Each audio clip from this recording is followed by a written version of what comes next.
Bueno, vamos a empezar con nuestra charla de hoy del curso de actualización de neumonología que organiza el Hospital San Juan de Dios de La Plata, en conjunto con la Asociación Platense de Medicina Respiratoria y con el auspicio de la Sociedad de Fisiología y Neumonología de la Provincia de Buenos Aires. Estamos viendo el módulo de enfermedad pulmonar intersticial difusa. Hemos visto una introducción al enfoque del paciente con estas patologías a cargo de la doctora Ayelén Lardizábal. Después vimos la semana pasada imágenes a cargo de la doctora Jimena Mariano. Y hoy nos toca estar con una gran amiga, que es la doctora Gaby Tabaj. Gabriela es la jefa de docencia e investigación del Hospital Cetrángulo de Vicente López, y aparte es la coordinadora del consultorio de enfermedad pulmonar difusa del Hospital del Tórax, doctor Antonio Cetrángulo de Vicente López. Así que, Gabriela, muchísimas gracias por estar con nosotros, y vas a hablar de tratamiento, ¿no es así? Sí, bueno, hola, buenos días a todos. Muchas gracias, Andrés, por la invitación y muchas gracias a todos los que están escuchando, porque bueno, sé que es duro en este momento de pandemia, con todas las obligaciones que uno tiene, poder tomarse un ratito para tomar una clase, así que bueno, muchas gracias. Vamos a hablar de del tratamiento, básicamente de las enfermedades intersticiales. A ver si puedo pasar la que sigue. Sí, bueno. Básicamente, cuando uno piensa en las enfermedades difusas del parénquima pulmonar, estamos acostumbrados a clasificarlos en lo que es la causa, ¿sí? La clasificación por causa. Entonces, básicamente, primero tenemos aquellas que son de causa conocida, por exposición a agentes inhalantes, orgánicos, inorgánicos.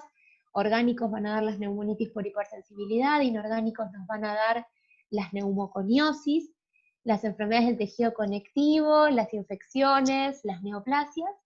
Después tenemos aquellas que son asociadas a desórdenes primarios, que son entidades en general únicas, huérfanas, que la causa del todo no está esclarecida, pero sí hay un desorden con nombre y apellido, ¿sí? Básicamente el paradigma de esto es la sarcoidosis.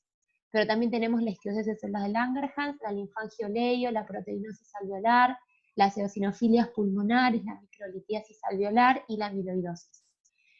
Y cuando descartamos todo, o sea, descartamos aquellas que son asociadas a desórdenes primarios o las de causa conocida, ahí tenemos que empezar a pensar en las neumonías intersticiales idiopáticas, y el paradigma es la fibrosis pulmonar idiopática. Entonces, primero tenemos que empezar a separar aguas y a dividir la FPI del resto.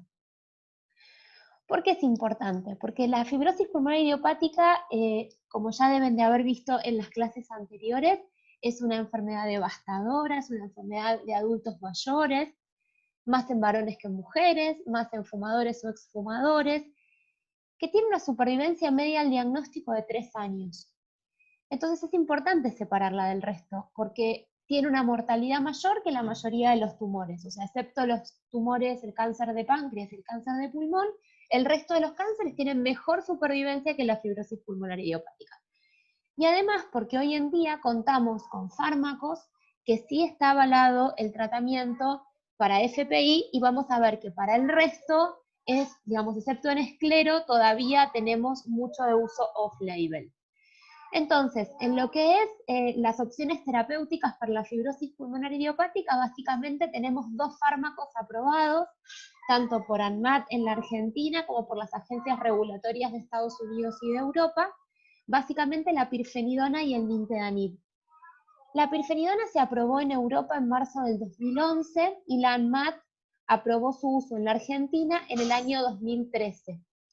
La FDA la aprobó posteriormente en Estados Unidos en octubre del 2014, el mismo día que aprobó el uso del nintedanib. La pirfenidona, más que todo, tiene un perfil de eventos adversos más bien cutáneos, ¿sí? Los eventos adversos tienen que ver con fotosensibilidad, con rash cutáneo, y gastrointestinales como anorexia, vamos a ver, pérdida de peso, asco a la comida. En general son leves a moderados y no motivan la suspensión permanente del fármaco, pero en menos del 20% de los casos tenemos que suspender la medicación por eventos adversos. La otra droga que tenemos aprobada es el nintedanib, que la FDA aprobó su uso en octubre del 2014, el mismo día que la pirfenidona. Se encuentra disponible en Europa y en la Argentina NMAT la aprobó en el año 2016 para uso corriente y desde el 2015 se podía utilizar a través de un programa de uso compasivo. El perfil de eventos adversos del nintedanib, si bien también da gastrointestinales, en general son más bajos, con diarrea, no tanto con intolerancia gástrica, pero sí también pueden dar descenso ponderal. Y vamos a ver que más que todo en pacientes más grandes o con body mass index más bajos. También llevan a la discontinuación del fármaco en menos del 10% de los casos, pero eventos adversos van a tener de manera frecuente los pacientes tratados con ambos fármacos. Entonces, lo primero que tenemos que pensar es cuáles son las contraindicaciones absolutas y relativas de los dos fármacos para saber a qué paciente hay algunos que no le podemos dar y otros que tampoco, u otros que sí. Para pirfenidona, la contraindicación absoluta, por supuesto, es la hipersensibilidad al fármaco o la hepatopatía grave o nefropatía grave con un clearance de creatinina menor del 30% o requerimientos de diálisis. Por supuesto que hay que evitar su uso durante el embarazo y lactancia y hay que tener precauciones en aquellos pacientes que son con fotosensibilidad, cáncer de piel, sí, todo lo que tenga que ver con piel. Sería bueno, en caso de tener disponible, antes de empezar con la pirfenidona, una consulta con el dermatólogo. Con respecto al nintedanib, hipersensibilidad al fármaco, alergia al maní o a la soja porque tienen los excipientes, y la insuficiencia hepática grave. Después hay que tener precaución en pacientes anticoagulados o doblemente antiagregados, en pacientes con cardiopatía isquémica, infarto, ACV, de reciente o más, o sea, digamos, ya tiene menos de un año el evento, sería una contraindicación, cirugía abdominal, aneurisma de aorta, y evitar los dos, por supuesto, en embarazo y lactancia. Entonces, vamos a ver con respecto primero a pirfenidona y después con respecto a nintedanib. La pirfenidona fue evaluada en varios estudios. El último estudio, que es el que motivó la aprobación en la FDA, es el estudio ASCEND, en donde el uso con el tratamiento con pirfenidona lo que demostró es un enlentecimiento de la progresión de la enfermedad medida a través de la declinación de la capacidad vital forzada. Aquellos pacientes tratados con pirfenidona tenían una declinación de la capacidad vital forzada más lenta que los que estaban tratados con placebo. Haciendo estudios post-hoc, o sea, post-hoc significa yo no planteé este protocolo antes de hacer, digamos, no planteé los objetivos antes de iniciar el protocolo, sino es un análisis después de tener los datos, después de haber hecho el estudio, en donde se separaron las poblaciones de los estudios Capacity y Ascend, y agruparon los pacientes con capacidad vital forzada mayor del 80% y menor del 80% y score de GAP 1 y 2 y 3, o sea, pacientes más leves y pacientes más graves. Y lo que encontraron es el tratamiento a favor de la pirfenidona en todos los subgrupos. Independientemente de que el paciente tenga una FBC más baja o más alta, el efecto se sigue manteniendo, con lo cual la pirfenidona sería útil también en pacientes con FBC normal. Después tenemos estudios de vida real. Los estudios de vida real, si bien digamos, los datos que obtenemos de estos estudios no son tan puros, no son tan ricos como los de los trials, nos dan datos de lo que sucede, como dice la palabra, en la vida real, que son pacientes, grupos más heterogéneos de pacientes, sin ser tan restrictivos como los trials, que tienen criterios de inclusión y de exclusión muy estrictos. En los reportes de vida real entran todos los pacientes, entonces nos brindan información de lo que sucede en todos los pacientes. El registro Passport, por ejemplo, es un registro europeo en donde se registraban todos los pacientes que recibían pirfenidona en la Unión Europea con el objetivo de recolectar esta información. Entonces fue un estudio prospectivo de registro multicéntrico observacional post-autorización, o sea, el paciente ya lo estaba recibiendo por indicación médica. Y se siguió hasta por 2 años. Y lo que encontraron es que al año y a los 2 años, el 89 y el 76% de los pacientes que estaban recibiendo la pirfenidona continuaban vivos. O sea, después de 2 años, el 76% continuaban vivos. Lo que vamos a ver es con respecto a los eventos adversos, y más del 70% de los pacientes presentó algún evento adverso, y en su mayoría digestivos, como náuseas, disminución del apetito, descenso de peso, casi el 18% de fatiga, y rash cutáneo casi el 13% de los pacientes. Vamos a ver que estos eventos adversos cutáneos en general son menos frecuentes en los estudios de vida real que en lo que se veía en los trials. Y esto tiene que ver que probablemente en los de vida real se reporte menos, y además que hay mucho mejor manejo de los eventos adversos de los pacientes cuando ya conocemos la droga.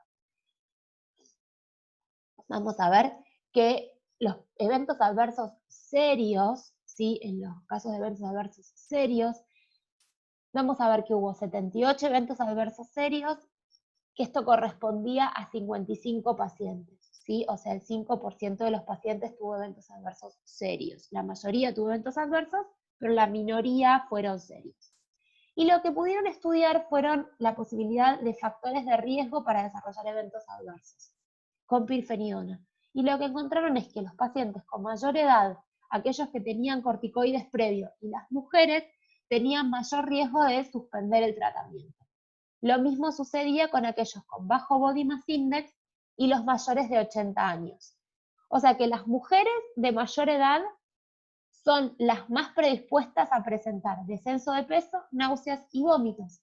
Y los hombres mayores, mayor predisposición a presentar rash cutáneo.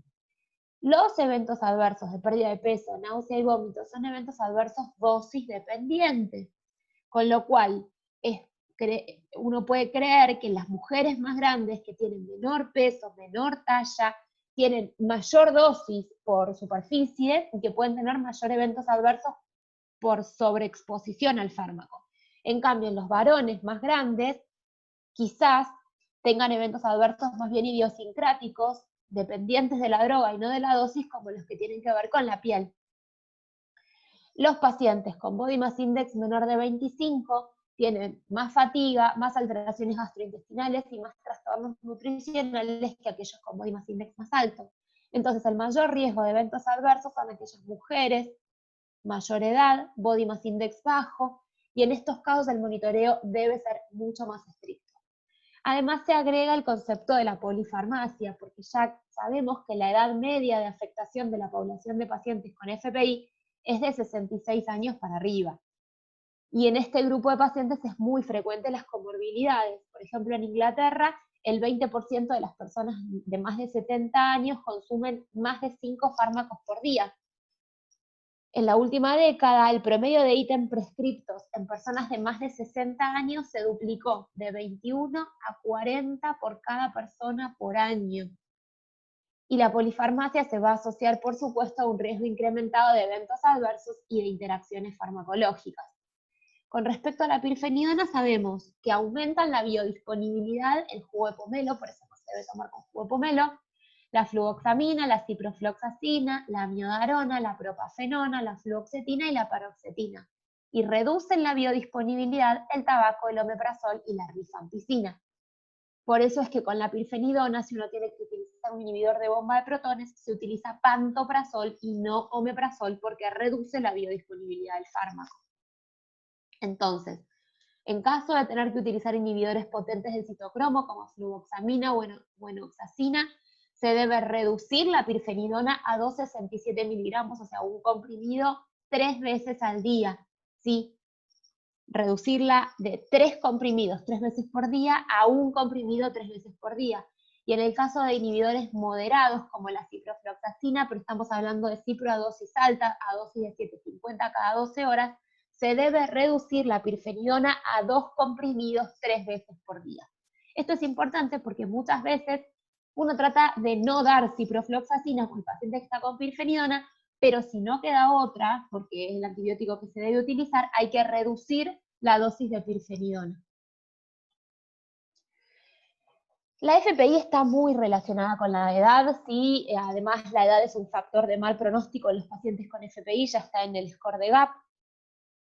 Y los pacientes ancianos tienen una tasa de declinación diferente de los que no son ancianos, y también los podemos categorizar como aquellos pacientes que están en forma o que son más frágiles. Vamos a ver que la edad biológica no es lo mismo que la edad cronológica. Siempre tener en cuenta el tema de las interacciones y que consumen muchos fármacos y se debe monitorear mucho más de cerca que los pacientes más jóvenes. Entonces, a la misma edad podemos tener un paciente que esté en forma o frágil. ¿Qué pasa con la edad como único punto de corte para decidir un tratamiento? Bueno, cuando tenemos pacientes en forma, por edad avanzada, tenemos un riesgo de subtratar. En cambio, cuando tenemos un paciente frágil con la misma edad, el riesgo es de sobretratar. Entonces, cuando uno piensa en FPI tercera edad, tenemos que pensar en el paciente global y en qué estado está. Hubo un estudio de 50 pacientes con FPI de más de 65 años y lo que encontraban es que casi el 50% presentaba fragilidad y más del 40% tenía más de 2 condiciones geriátricas. La fragilidad se asoció con mayor edad, peor función pulmonar, peor distancia recorrida en la prueba de la marcha, mayor número de síntomas, mayor número de comorbilidades, mayores limitaciones funcionales. Y el score de fatiga y la DLCO fueron predictores independientes de fragilidad. En este estudio japonés se analizaron 120 pacientes con FPI y de ellos el 26% eran mayores de 75 años. Y esos pacientes mayores discontinuaban más la pirfenidona que los pacientes de menor edad. O sea, la tasa de discontinuación en los ancianos fue mayor. También hubo mayor incidencia de eventos adversos como anorexia y gastrointestinales. En cambio, los eventos adversos no gastrointestinales, o sea, los que tienen que ver con piel, fueron igual en los pacientes de más de 75 que en los de menos de 75 años. Como que uno empieza a creer que en aquellos mayores, por ahí, por tener un bajo índice de masa corporal, están mayor expuestos al fármaco y por ende tienen mayor cantidad de eventos adversos. Agrupando los datos del RECAP, que fueron los estudios de extensión de pirfenidona, más el registro del Passport, que es lo que les conté previamente, buscaron a aquellos pacientes de más de 80 años que recibieron pirfenidona. Encontraron 370 pacientes, tiene más de 80. El Body Mass Index, la mediana fue de 26. Y lo que encontraron era que tenían mayor cantidad de eventos adversos, fatiga, náusea, diarrea, y no tanto los cutáneos, ¿sí? Aquellos pacientes con más de 80 años, con Body Mass Index bajo o normal, tenían más fatiga, más descenso ponderal, más disminución del apetito. En cambio, en los pacientes ancianos con Body Mass Index alto, no tenían diferencias con aquellos que tenían menos edad. O sea, que tiene que ver un poco, no tanto con la edad, sino más bien con el peso. Cuando uno habitualmente titula la pirfenidona, la primera semana, como ustedes saben, utilizamos un comprimido de 267 miligramos con el desayuno, otro con la merienda o con el almuerzo y otro con la cena. Es importante que al paciente se le explique que si bien la biodisponibilidad de la pirfenidona se ve reducida al consumirla junto con los alimentos, la tolerancia es clave. Entonces, preferible tener un poquito de menos biodisponibilidad, pero sí asegurarnos que el paciente va a tener una buena tolerancia. Entonces, la primera semana es un comprimido con las comidas, 3 veces por día, la segunda semana 2 comprimidos y la tercera semana 3 comprimidos. Esa sería la titulación normal, la que se hizo en todos los estudios de investigación. En estos pacientes ancianos o frágiles, uno podría empezar a pensar en hacer una titulación más lenta, porque podemos empezar a mitigar el inicio de los eventos adversos. Por ejemplo, en el estudio Lotus, que se hizo para evaluar la seguridad de la pirfenidona en conjunto con el micofenolato en pacientes con esclerodermia y compromiso intersticial, titularon de esta manera. Les voy a mostrar. Titularon un comprimido cada 8 horas durante 2 semanas, 2 comprimidos cada 8 horas durante 2 semanas y 3 comprimidos cada 8 horas durante el resto. De esta manera se mitigan los eventos adversos. Y uno podría extrapolar esto para el tratamiento con los pacientes con FPI, que son ancianos. Los pacientes del Lotus que tuvieron un esquema rápido, tuvieron en comparación con el esquema lento, mayor número de modificación de dosis, mayor número de interrupción de dosis y mayor número de discontinuación por eventos adversos.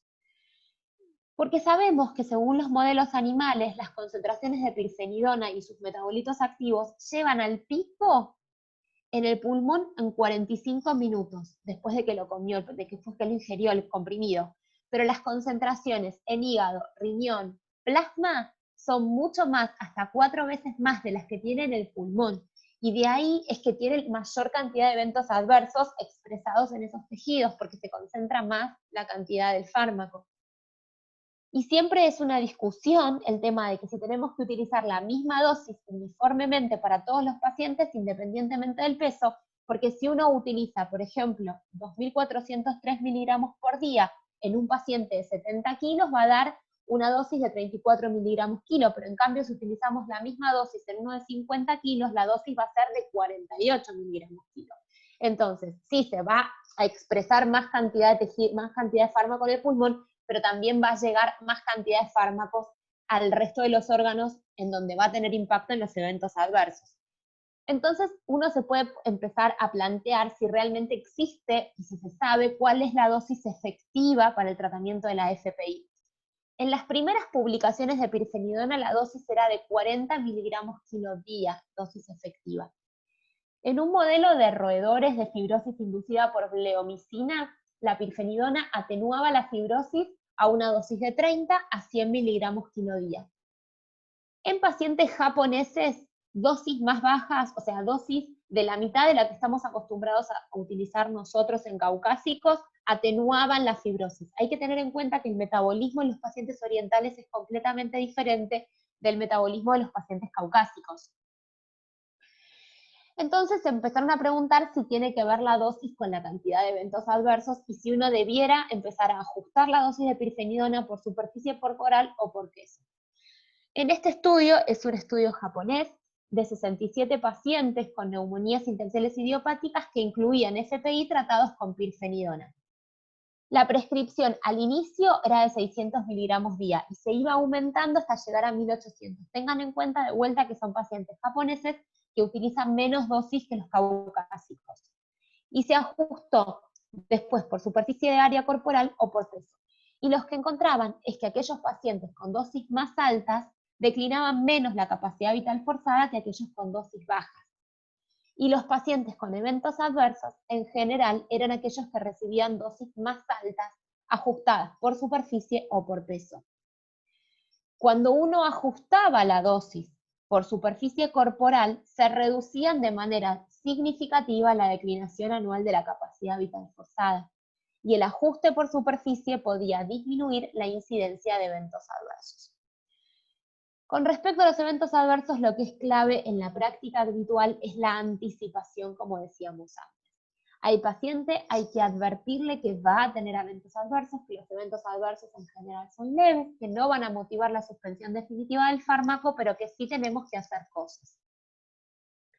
Explicarle qué eventos adversos hay que esperar, tratar de ingerir, como les decía, la pirfenidona durante las comidas. Esto significa me siento a comer, después de que comí varios bocados, idealmente 5 o 10 minutos de empezar a comer, ahí consumo la primera cápsula de pirfenidona, un par de bocados más, otra cápsula, siempre no al principio de la comida, sino de la mitad para el final, y no todas juntas. Titular o suspender temporalmente cuando hay eventos adversos, sí es preferible ir titulando, ir suspendiendo unos días hasta que mejore y no llevar al paciente a un punto con un evento adverso más importante. Asociar prokinéticos o inhibidor de bomba, acuérdense, pantoprazol y no omeprazol. Evitar la exposición al sol y utilizar bloqueador solar para luz ultravioleta A y B.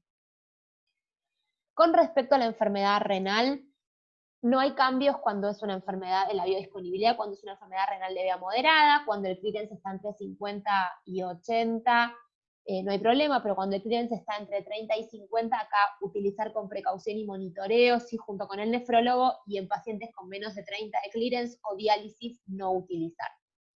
Como les decía, se pueden hacer modificaciones de la dosis y esto no va a tener impacto en el beneficio ulterior del tratamiento, porque la pirfenidona sigue siendo efectiva aunque uno descienda la dosis. Entonces, con respecto a los eventos adversos generales, titulación lenta para prevenirlo, y si hay eventos adversos, interrumpir. Con respecto a los gastrointestinales, para prevenirlo, ingerir la droga con los alimentos, como les decía, al final o durante la comida, y para el manejo, una vez que surgen, interrupción de las dosis con titulación lenta hasta dosis full. Y cuando hay muchos gastrointestinales altos, a veces lo que uno puede hacer es suspender la dosis de la mañana, que es a veces la que menos se tolera. Con respecto al hígado, sí, por supuesto, para prevenirlo al paciente antes hay que pedirle hepatograma completo y después monitoreo semanal cuando vamos titulando, y luego mensual los primeros meses y luego trimestral. Y ante una elevación, lo manejamos lo mismo que para los antifímicos, asintomática de más de por 3 a por 5, reducir, y si es más de por 5 o con síntomas, suspender hasta que se normalice. Si se va con hiperbilirrubinemia o más de por 5, ahí precaución, por ahí uno tendría que hablarlo con el hepatólogo y tratar de no reiniciar el fármaco. Con respecto a los eventos adversos cutáneos, para prevenirlo, factor de protector solar siempre al menos de 50, control con el dermatólogo. Al paciente hay que explicarle que el factor de protector solar lo debe utilizar hasta para utilizar pantallas, ¿sí? Hasta para ver la tele al principio, hasta que vaya viendo si él tiene o no fotosensibilidad, porque la fotosensibilidad es algo que no se puede saber con anticipación quién la va a hacer o quién no. Si el paciente empieza con rash o con fotosensibilidad, suspender, volver a titular. Cuando es rash y no es fotosensibilidad, se pueden dar antihistamínicos y corticoides a bajas dosis, control con el dermatólogo e ir titulándola de a poco. Si es una forma alérgica, por supuesto, discontinuar. Entonces, con cualquier evento adverso, la estrategia es MAPS. Manejo con educación, prevención y profilaxis, ajuste si hay algún evento adverso, ajustar la dosis hasta resolver el evento, pausa si hay que interrumpir de manera temporal si el evento adverso persiste, y un step up, o sea, subir un escalón cuando se resolvió el evento adverso, ahí se retitula la dosis. Eso con respecto a pirfenidona. Vamos a hablar un poquito de nintedanib en FPI, ¿sí?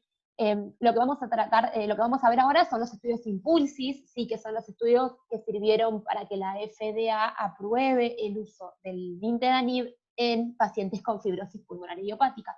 Y lo que encontraron, lo mismo que en pirfenidona, es que el tratamiento con nintedanib enlenteció la progresión de la fibrosis pulmonar idiopática medida a través de la capacidad vital forzada. Los estudios de extensión, que también los hubo, como fue el RECAP en pirfenidona, se llamó Impulsis On. Eran los pacientes que habían estado recibiendo el nintedanib o placebo, terminó el estudio y se les ofreció continuar a todos con nintedanib porque se había demostrado que era eficaz.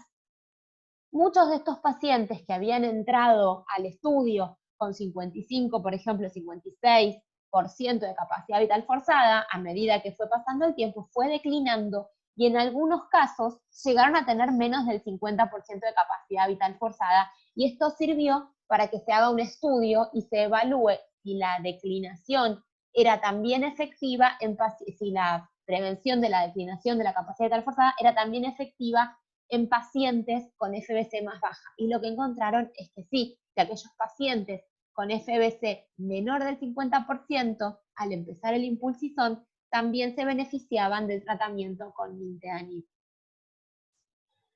Cuando uno separa las poblaciones y en el otro extremo, en aquellos pacientes con FBC más del 90% y menos del 90%, también son estudios post-hoc, y en más del 70% y menos del 70%, este no es post-hoc, este sí se prefijó cuando se hizo los Impulsis, encontraron que el nintedanib era igual de efectivo en las dos poblaciones. Separando 90%, más del 90% y menos del 90%, fue igual de eficaz el tratamiento con nintedanib en enlentecer la progresión de la FPI. Cuando uno analiza los subgrupos y dice, bueno, a ver, los pacientes que tenían patente de UIP típica en la tomografía computada y aquellos que tenían patente de UIP posible en la tomografía computada también se beneficiaban, y lo que encontraron es que independientemente de la patente tomográfica, el nintedanib se asoció con el enlentecimiento de la función, de la declinación de la capacidad vital forzada en pacientes con FPI en los dos subgrupos. Es igual de eficaz. Para ver el tema de eventos adversos, acá les puse una tabla comparativa de lo que se vio en los estudios Impulsis y en el Impulsis On, que era el estudio, digamos, como de continuación no controlado con placebo, en donde todos los pacientes recibían nintedanib, aquellos que habían estado con placebo antes y aquellos que no. Y lo que encontraron es, con respecto a los eventos adversos que lleven a discontinuación del fármaco, en los Impulsis, el 20% casi en los de nintedanib y el 13% de los placebo, y en Impulsis son 20 y 28%. Fíjense que los que tenían 28% eran aquellos pacientes que habían estado todo el Impulsis recibiendo placebo y que después reciben el nintedanib. Esos son los que más tuvieron tasa de discontinuación. Con respecto a eventos adversos más frecuentes, por supuesto, la diarrea, que se reportó en el 62% de los pacientes que recibieron nintedanib en Impulsis, 18% de los que recibieron placebo, y 63 y 64% en el Impulsis On. O sea, más del 60% de los pacientes con nintedanib hacen diarrea. También náusea, mucho menos frecuentemente, descenso de peso más o menos en un 10%, lo mismo descenso del apetito, y esto se ve. Entonces, diarrea muy frecuente, pero diarrea que haga que el paciente tenga un evento adverso serio es muy poco frecuente. Fíjense, en celeste son todos los pacientes que hicieron diarrea, y en verde es aquellos que motivaron un evento adverso grave, ¿sí? Un evento adverso serio. Entonces, además, cuando tenemos información recolectada de estudios de vida real, ya sea del programa de uso compasivo o estudios post-marketing, encontraron que el perfil de seguridad era muy similar a los estudios Impulsis, no reportaron eventos adversos nuevos, sí alertas nuevas de seguridad, y una tasa por discontinuación de eventos adversos del 14%. Tuvieron que reducir la dosis hasta en un 25% de las veces, y eso se ve en el consultorio también. Pero en general la droga es tolerada con un buen perfil de seguridad y eventos adversos graves que motiven suspender el fármaco más o menos en un 10-15%. ¿Sí? 5% de los pacientes tienen diarrea que motive la suspensión del fármaco, si bien más del 60% hace diarrea. Este es un póster que presentamos en conjunto con médicos de otros centros de Latinoamérica, así de Chile, Perú, Ecuador, en donde se analizaron todos los datos del programa de uso compasivo de Latinoamérica en los pacientes que recibieron nintedanib, ¿sí? En el 2015, antes que se aprobara por ANMAT, y lo que encontramos con respecto, a los eventos adversos es que 37% de los pacientes tuvieron al menos un evento adverso cuando la FBC era mayor del 50%, pero cuando la FBC era menor del 50%, había un 73% de los pacientes que tenían eventos adversos. O sea, los eventos adversos fueron frecuentes y fueron más frecuentes en aquellos pacientes con FBC más baja, porque eran pacientes más graves. Tuvimos bastantes pacientes que tenían FBC baja, porque se trató de incluir a aquellos pacientes que estaban sin medicación y que de esta manera podían conseguir su medicación sin costo, ¿sí? En general el tratamiento fue bien tolerado, pero estos pacientes en general tuvieron más tasa de eventos adversos porque eran en general un poquito más graves. Entonces, para manejar la diarrea, esto es importante, al paciente como todo hay que anticiparle. Uno le da la receta de nintedanib y hay que explicarle que también tiene que comprar loperamida, que tiene que hacer una consulta con un nutricionista, que va a tener diarrea, ¿sí? Casi siempre, si no la tiene, mejor. Si la diarrea es leve y menos de 4 deposiciones por día, se debe continuar con el nintedanib y darle la loperamida. Si es moderada, de 4 a 6 deposiciones por día, se interrumpe, se puede reducir la dosis y continuar con la loperamida y ver si el paciente por ahí titula un poquito más, si no continuar con 100. Pero si es más de 7 deposiciones, ahí sí, interrumpir, reducir a 100 miligramos y probablemente ese paciente no podamos subirle a 150 cada 12 horas. Para poder mitigar los eventos adversos, siempre, como les digo, advertirle al paciente qué eventos adversos tiene que esperar, ingerirlo luego de las comidas con un vaso de agua mineral, no tener miedo de titular o de suspender de manera temporaria. Se debe comer por ahí cantidades más pequeñas de comida y más frecuentemente. No utilizar en pacientes con alergia a la soja o al maní y, por supuesto, contraindicado en hepatopatía grave. Personalmente yo recomiendo una consulta con la nutricionista antes del inicio y que quede contactado con la nutricionista como para que sepa, digamos, qué tipo de dieta continuar. A veces pasa que los pacientes tienen una fiesta o tienen, no sé, unos días que se van de vacaciones. Yo no tengo problema en suspendérselo esos días porque realmente cuando hacen transgresiones con las comidas tienen episodios de diarrea que a veces son muy importantes y que les alteran la calidad de vida. Entonces, por ahí no pasa nada, suspender unos días, que el paciente pueda tener su actividad y después volver. Si no, uno no puede asegurarse continuar a largo plazo con la medicación. Con respecto a las interacciones, acá son diferentes. El ketoconazol, la eritromicina, el verapamilo y la ciclosporina aumentan la biodisponibilidad y reducen la biodisponibilidad del tabaco, la rifampicina, la carbamazepina y la fenitoína.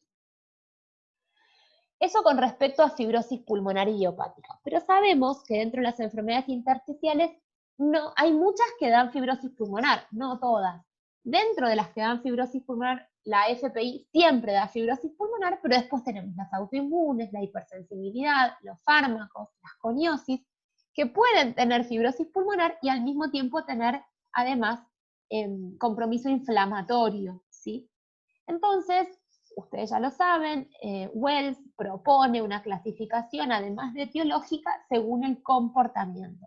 Entonces, empezar a pensar el paciente, cómo se está comportando, si se va a comportar como una enfermedad autoilimitada, reversible, o si va a ir hacia una fibrosis progresiva, irreversible, con cicatrización, digamos, autoperpetuada. Porque en función de eso va a ser nuestros objetivos con el paciente y el abordaje terapéutico. Porque independientemente de la etiología, tenemos pacientes que tienen patologías más bien inflamatorias y otras que tienen patologías fibroproliferativas, que evocan lo que sucede con una fibrosis pulmonar idiopática.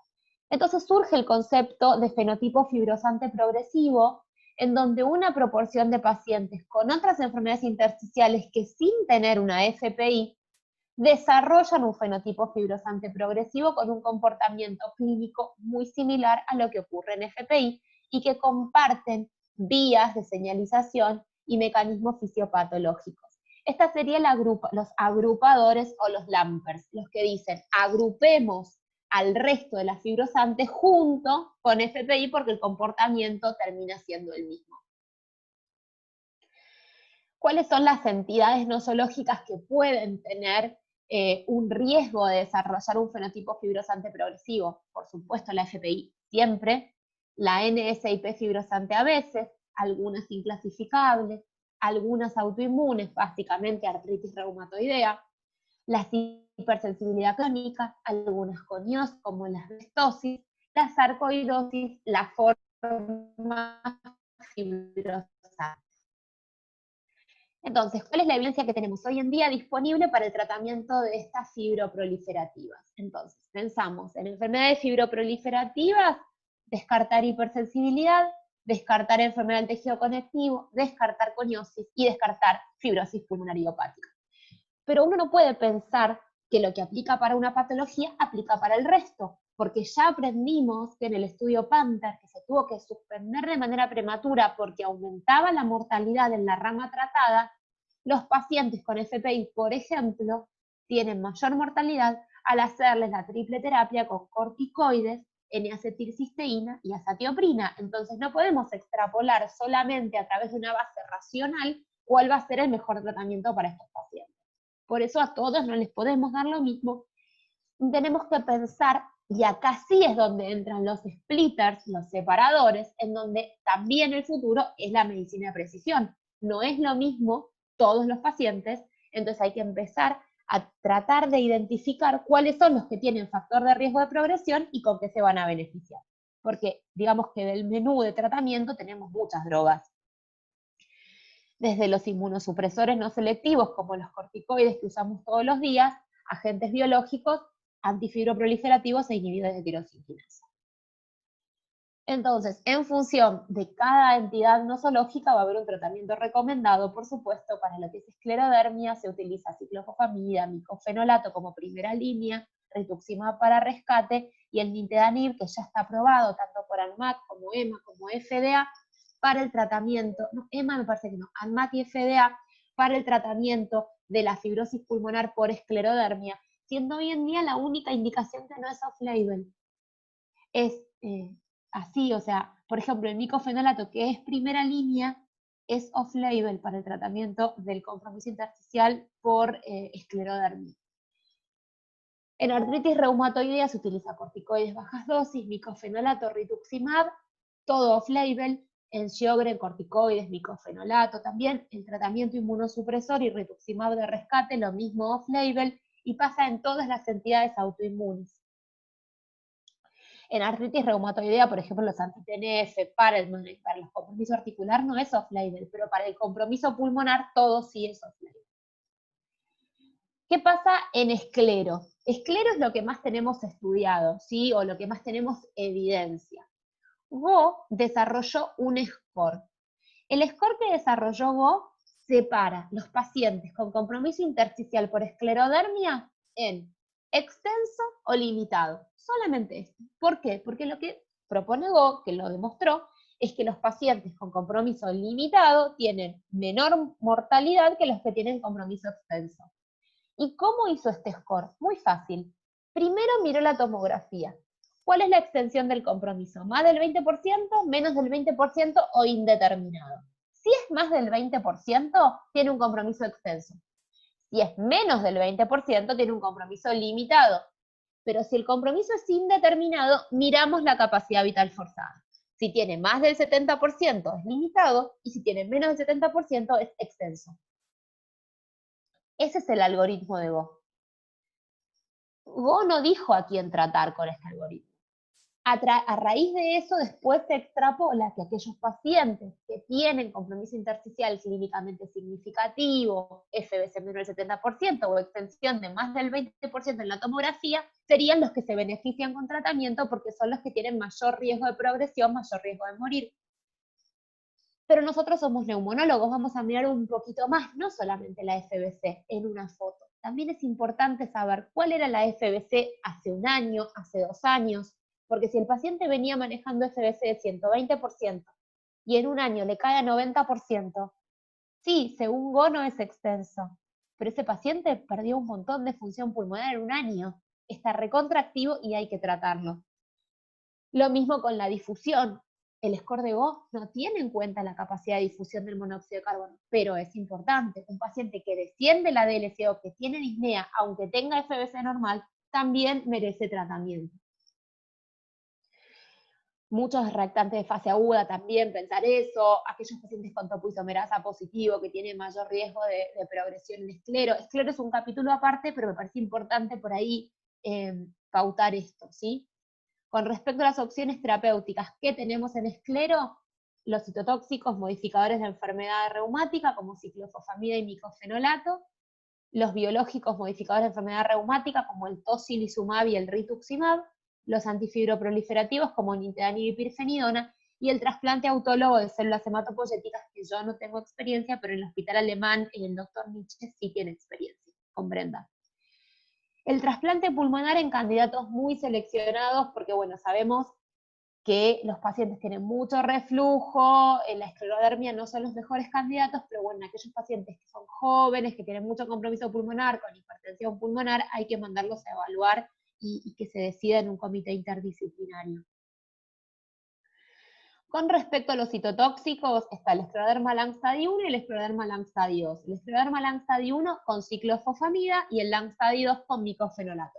Lo que encontraron es que hay también lo que hace es frenar un poco la declinación de la FBC, pero este freno no se puede sostener más de los 24 meses. De todos modos, en esclerodermia, el compromiso pulmonar es activo en los primeros 5 años de la enfermedad. Entonces, con lo cual no está tan mal que dure 2 años, pero después vuelve hasta tu cubo. El tocilizumab es una antiinterleuquina 6 y lo que encontraron es que en aquellos pacientes con PCR alta y forma difusa temprana tiene una estabilización de la función pulmonar, pero el estudio fue un estudio negativo porque el estudio positivo era para, o sea, el outcome primario era para piel, el outcome secundario era para FBC, la FBC dio, pero al no dar el outcome primario no se considera estudio positivo, FDA pide un segundo estudio que está en marcha.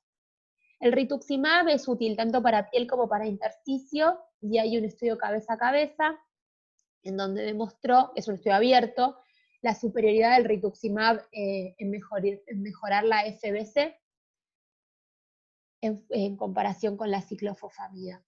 Con respecto al trasplante, bueno, lo que trata de hacer es un reset del sistema inmunológico, ¿sí? Permite una dosis muy alta de ciclofosfamida para después de hacer una mielosupresión. El tema son las complicaciones infecciosas. Son 2 estudios que demostraron mejoría tanto en supervivencia, calidad de vida, realmente son muy promisorios los resultados, pero yo en el hospital no tengo experiencia. Esto se hace, como les digo, en el hospital alemán del doctor Nietzsche con la doctora Varela tienen un poco más de experiencia.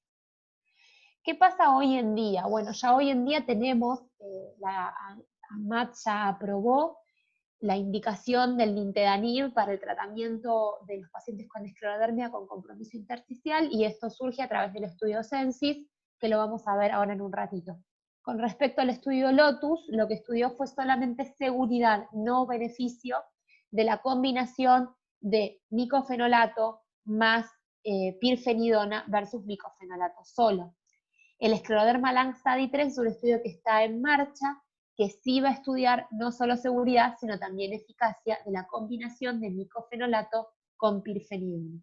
Entonces vamos a ver un poquito rápidamente el estudio Censis, ¿sí? Que fue un estudio aleatorizado, doble ciego, controlado con placebo, para evaluar a aquellos pacientes con esclerodermia y compromiso intersticial. Vamos a ir pasándola, yo después igual esto se los dejo como para que los tengan. Los pacientes podían estar en este estudio recibiendo micofenolato, y lo que encontraron es que aquellos pacientes que recibían nintedanib tenían una tasa de declinación más baja que los que recibieron placebo, ¿sí? La diferencia del 44%, o sea, los de nintedanib declinaron 52 y los de placebo declinaron 93. Esto es lo mismo. Y lo que encontraron es que el nintedanib no tuvo impacto en el score de Rodnan, que es el score cutáneo que mide el grado de esclerosis cutáneo. El nintedanib no hizo nada. Entonces, no sirvió para el score de Rodnan, no sirvió para el cuestionario de calidad de vida de Saint George, y analizando qué pasó con los pacientes con micofenolato o sin micofenolato, encontraron que, por ejemplo, recibieron solamente placebo, este grupo, 148 pacientes, que fueron los que más declinaron, después le siguió los de micofenolato solo, después le siguió nintedanib solo, y por último, los que mejor anduvieron fueron aquellos que tenían micofenolato más nintedanib. Con respecto a los eventos adversos, lo mismo que pasó en Impulsis, el evento más frecuente fue la diarrea. Después surge el estudio INBUILD. El estudio INBUILD lo que hizo fue evaluar nintedanib en pacientes con fibrosis progresiva no FPI. Acá los pacientes no podían estar recibiendo micofenolato ni ningún otro inmunosupresor. Permitían pacientes con esclerodermia, permitían pacientes con AR, neumonitis por hipersensibilidad inclasificable, pero no podían estar recibiendo micofenolato. Y lo que tenía que demostrarse es que tuviera un fenotipo progresor, o sea que hubiese habido declinación previa en la función pulmonar o empeoramiento de los síntomas y la tomografía computada. Era un criterio de inclusión. Entonces, como les digo, no estaba permitido el uso de nintedanib previo, pirfenidona, zatioprina, ciclosporina, micofenolato, tacrolimus, corticoides más de 20 miligramos por día, ciclofosfamida. Y cuando uno compara las características basales de los 3 estudios, estudio Impulsis para FPI, INBUILD para la fibrosis progresiva no FPI y Censis para esclerodermia, lo que encontramos es que la edad, los más jóvenes, por supuesto, eran aquellos que tenían esclerodermia en el estudio Censis. Predominaban los varones en FPI, ¿sí? En Censis predominaban las mujeres. En el INVILD, más o menos lo mismo, mujer que varón. Con respecto a la capacidad vital forzada, los impulsis tenían de media 79%, en los Censis 72%, y los que más comprometidos estaban eran los del INVILD, en donde tenían menos del 70%, 68-69% de capacidad vital. Después ellos separaron dos subpoblaciones, aquellos que tenían UIP típica en la tomografía versus el resto, y lo que encontraron es que en toda la población la tasa de declinación anual fue menor en aquellos pacientes que recibieron nintedanib que los que recibieron placebo, y acá la diferencia fue mucho más grande que lo que se vio en Censis. Y cuando uno subdividía a los pacientes que solamente tenían patrón de UIP en la tomografía, también les dio positivo. Y en el resto lo mismo. Entonces, cuando uno compara, que esto es lo más interesante, ¿qué pasó en los 3 estudios y en aquellos pacientes con, esto es la población, perdón, esta es la que le quiero mostrar, aquellos pacientes en los impulsis con fibrosis pulmonar idiopática vemos que el placebo era lo que más declinó, o sea, los pacientes con FPI sin tratamiento son los que peor les va. ¿Quién les sigue? Los que tienen fibrosis progresiva no FPI. Y después declinan los pacientes con esclero. Son más jóvenes, acuérdense. En el impulsis la diferencia fue del 49% con tratamiento. Y en el INVILD del 57%. Y en el Censis del 44%. O sea, el impacto fue mayor en los pacientes no FPI que en los FPI. Con una tasa de eventos adversos similar a la que veníamos hablando antes. Similar en los 3 grupos. No más frecuente diarrea, pero que en menos del 20% de los casos lleva a la discontinuación del fármaco. En el futuro, bueno, los resultados del escleroderma Lang-Stadi 3 que estábamos hablando, pacientes con micofenolato, con isimpirfenidona para esclerodermia, el estudio de Abatacept, ¿sí? Que también está en marcha, para pacientes con artritis reumatoidea y enfermedad intersticial, y lo que es clave, que no tenemos que olvidarnos, es estos pacientes deben ser evaluados en equipos interdisciplinarios, tener en cuenta las complicaciones gastrointestinales, más que todo en aquellos pacientes con esclerodermia. Siempre los pacientes con esclero, cabecera elevada, tratamiento agresivo del reflujo, deben dejar de fumar, ver si necesita oxígeno, rehabilitación, las vacunas. Tenemos que trabajar codo a codo con el reumatólogo, codo a codo con el infectólogo, porque tienen complicaciones infecciosas estos pacientes, con el dermatólogo. O sea, tenemos que armar equipos porque el paciente lo tenemos que ver un poquito cada uno y ya no es, digamos, no hay un jefe, sino todos juntos para poder darle el mejor tratamiento para ese paciente. Bueno, muchas gracias y estamos para las preguntas. Bueno, Gaby, excelente presentación, muy bueno. ¿Me escuchás bien? Sí, perfecto. Bueno, bárbaro. Yo a partir de aquí lo que voy a hacer es habilitar el chat como para que quien quiera hacer algún tipo de pregunta lo pueda hacer a través del chat. De todas formas, quería ir adelantándome con algún comentario. Claramente, este fenotipo fibrosante progresivo, que es el que vos estás comentando, un poco, no sé si qué te parece, pero ha surgido un poco como producto de los trabajos, ¿no es cierto? De estos trabajos que han englobado toda una serie de patologías con alguna vía presuntamente común, porque se notó ya desde hace un par de años la necesidad de extender un poco el uso de antifibróticos a otras patologías más allá de FPI, ¿no es cierto? Ahora, estos resultados que nos das vos, que creo que son del año pasado, ¿no es así? Sí. Son resultados bastante promisorios. Cuando desagregaron las patologías, ¿el beneficio del nintedanib era parecido, era distinto? A ver, tu pregunta tiene dos partes, me parece. Te contesto la segunda, que es la más fácil, y después te contesto la primera. La segunda, con el tema de los subgrupos de por diagnóstico, no se liberó la información. O sea, no está publicado qué pasó en los pacientes con AR, en los pacientes con hipersensibilidad, quién se mejoró más, quién se benefició, no han disgregado los grupos, como si, por ejemplo, lo hemos visto en pacientes con FPI más de 80%, menos de 80%, más de 90%, menos de 90%, posible UIP, o sea, todo ese jueguito no está. Sí hay estudios post-hoc del Censis, o sea, que no lo puse porque era mucha información, pero que salió publicado del Censis en aquellos pacientes con esclerodermia tratados con nintedanib, quienes tenían más eventos adversos. Encontraron que, por supuesto, los pacientes con body mass index más bajo, siempre lo mismo. ¿Qué pasó con AR, con hipersensibilidad? Todo eso no está. Con respecto a lo otro, de fenotipo fibrosante progresivo, es cierto lo que vos decís, pero también yo lo veo que como que para mí fue al revés, porque yo sé cuando empezaron a hacerse estos estudios.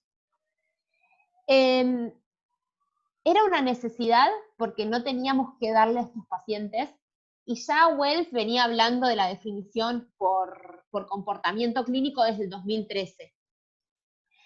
Cuando propusieron hacer este estudio, que me acuerdo que yo fui una de las personas que estuvo involucradas en traerlo a la Argentina, yo decía, pero qué cosa más rara. Yo acostumbrada a hacer investigación clínica como vos, los criterios de inclusión siempre tienen que ser puros.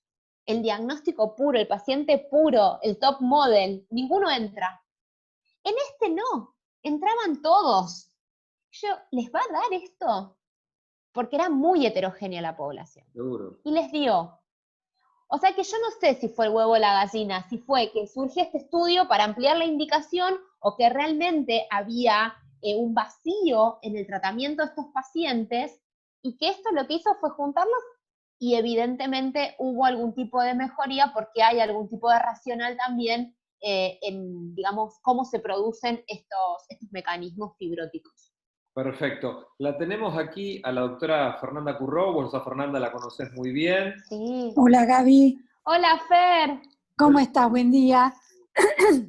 Que nos ayude Gaby, con algunas preguntas para vos. Adelante, por favor. sí, yo tengo una pregunta para hacerte, porque cuando vos hablaste en su momento de los pacientes de mayor edad, los pacientes que son más frágiles y los pacientes que están en mejor estado general, nosotros vemos por ahí pacientes de edad avanzada que están en buen estado general, con fibrosis pulmonar idiopática e indicación de antifibrosis. Todos esos pacientes, yo personalmente esos pacientes los trato igual. Lo que me interesaría saber es...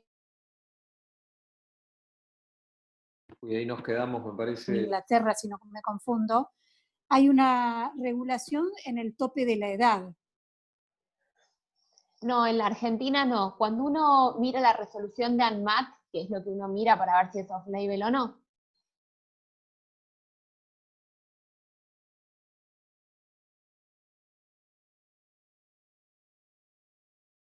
Me parece que nos quedamos.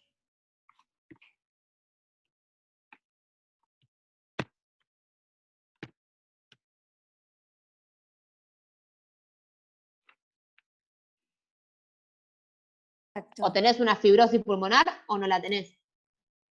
Si tenés un estadio más grave, eso sí, pues, pero ¿cómo lo definís? ¿Por FBC solo, por disnea, por un score multisistémico como puede ser el GAP, el DUA? No está definido. Bien, Eso es lo bárbaro. que dice la resolución. Ok, muchas gracias, Gaby. No. Gaby, otra cosa más.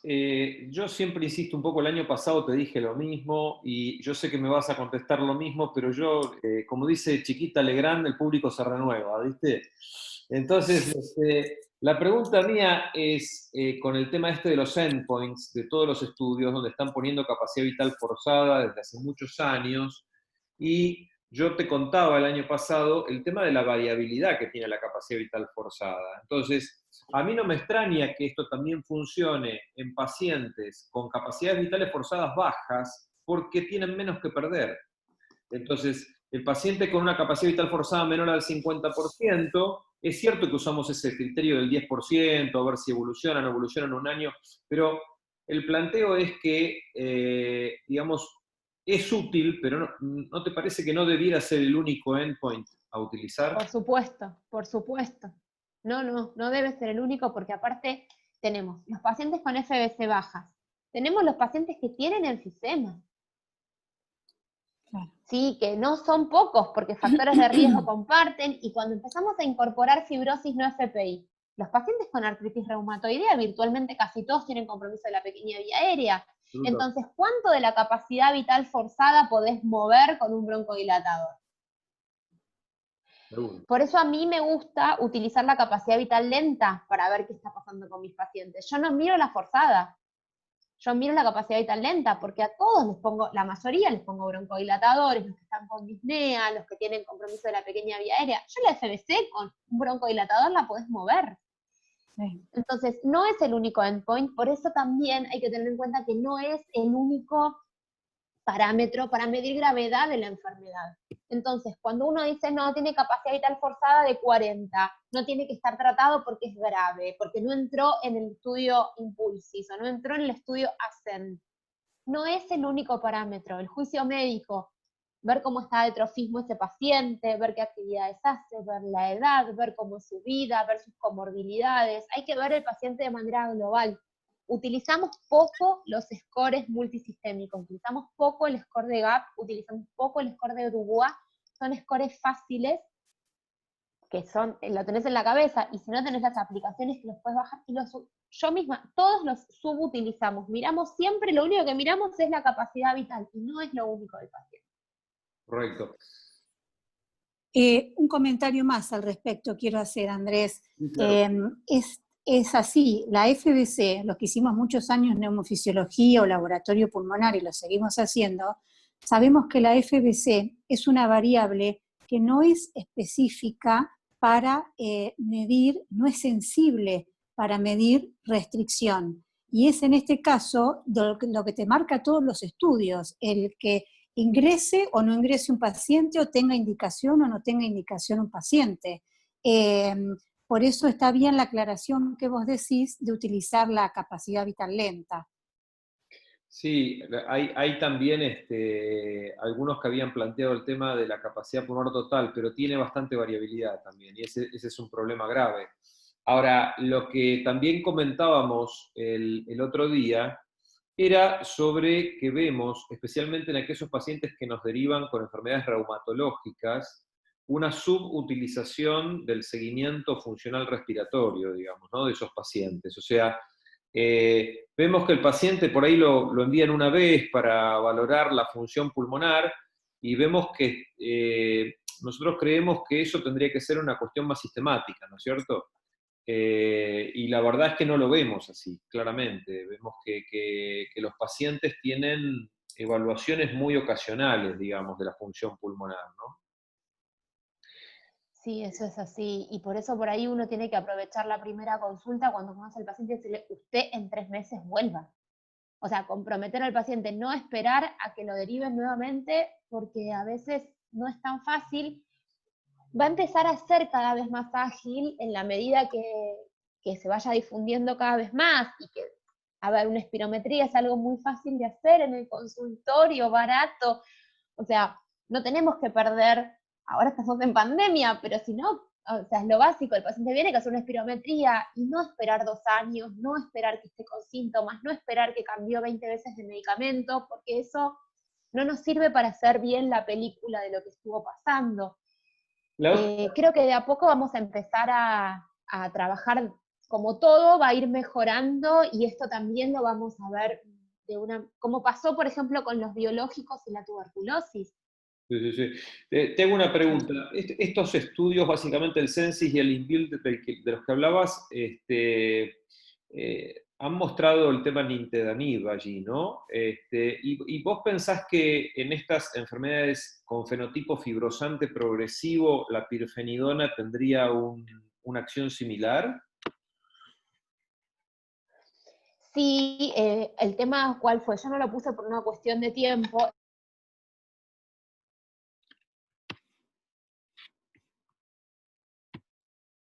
Me quedé.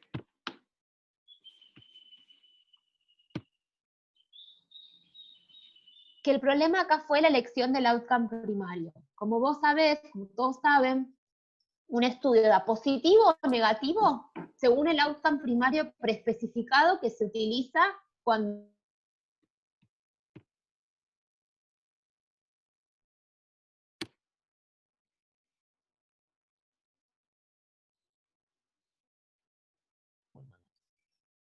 ¿Qué problema hubo? Cuando analizaron ese volumen de información de las espirometrías domiciliarias, hubo una gran heterogeneidad, había valores que estaban mal, entonces no permitió el análisis estadístico.